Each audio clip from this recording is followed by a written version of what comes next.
So this is just a quick heads up that if you're starting this video series here, you can use the backup and migrate module in order to load the o1.giftofgeek.afterinstallingadmin-menu-tools file to begin from here with the settings that we've already created in the site.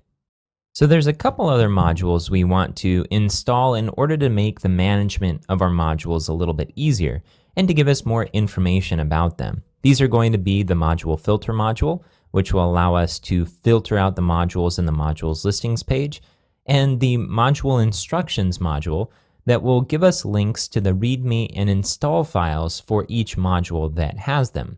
I'll describe them in a bit more detail as we go through the process. So when we look at the modules listings page, what we get is a set of modules that are separated by groupings. You see core here, for example, and if we scroll down a little bit further, you see administration and other.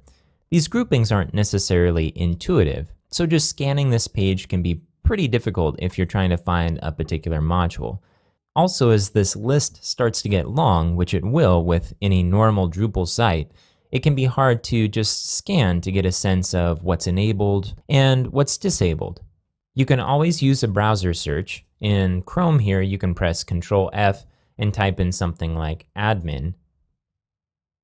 And you can use these arrows in order to jump to the next instance of that text. But sometimes when multiple modules require another module, they'll show up below the description of the module, and so it might take a really long time using this method to find the particular module you're looking for because it's mentioned so often on the module listings page. So what we're going to do is install a module called Module Filter, which will give us some additional tools for navigating this page. Here's the information that you need for downloading and installing this module. Again, I'm going to use Drush because it's very quick.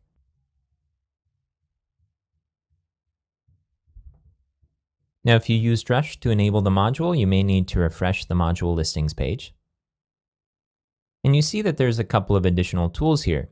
We can filter the list of modules. We can see just enabled modules, just disabled modules, just required ones, or unavailable ones. Unavailable modules are ones that we have downloaded, but it has requirements that we haven't fulfilled yet. So if we start to type in administration menu, you can see that the list of modules gets a lot shorter here. There's only 3, and they all match the administration module. It filters it dynamically as we type. We can also filter modules by clicking on the tabs here to show just the ones associated with a particular group. Now, the one tricky thing about this module, and it's not that tricky, is that instead of the Save Configuration button being at the bottom of the modules listings page, it's over here on the left-hand column. So when we're showing all of the modules and we've scrolled down to the bottom, you'll see that there's not that button there at the bottom to save the changes that you've made.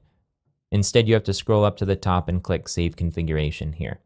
One thing that can happen when you're working with the list of modules here is that you can accidentally check or uncheck a module, and Module Filter helps to protect against this. When we select a module to disable, for example, we see that it's in red, and we see a -1 here under all, and also under the grouping that this module belongs to. So you can see, before you click Save Configuration, a summary of the changes that have been made. When we add a module, a similar thing happens. It turns green, and we see a plus sign along with the number of modules that have been enabled.